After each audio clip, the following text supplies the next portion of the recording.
Okay, so the question for this video is, can I cite old sources in an essay?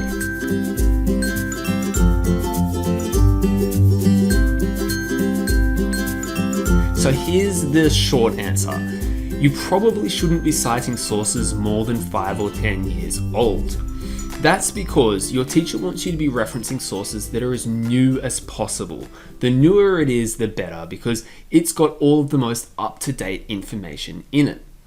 This is more important for some areas of study than other areas of study. So for example, usually you can get away with citing older sources in areas like sociology and social studies compared to areas like health, because obviously health issues are changing very rapidly, whereas in sociology, people are still referencing people like Karl Marx because he was such an influence even to this day on sociological theory. So in other words, it really does depend upon the field of study you're in. As a general rule, try to make sure your sources are less than 10 years old, preferably less than 5 years old. If you are referencing older sources, make sure they're what we call seminal sources. A seminal source is one that's really, really important within a field of study. For example, in religious studies, you're probably going to be citing things like old biblical texts that still have a lot of relevance to today, which is why you're probably going to be citing them. In sociology, I mentioned Karl Marx. There's a good chance that you need to be citing Karl Marx in an essay on Marxism,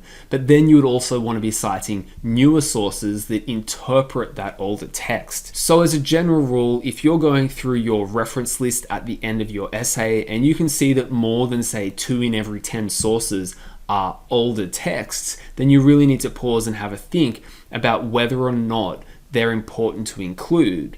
Usually you could probably find some newer texts that you can replace those 2 or 3 older texts, and your essay will be better for it. As always, this information really does depend upon who your teacher is, what field of study you're in, and so forth. So maybe this is a question that you could email your teacher about and just check with them whether or not you're allowed to use older sources. This video is part of a mini series on how to conduct research at university, so like and subscribe and follow this whole playlist for more helpful tips and tricks on how to conduct research and do referencing at university.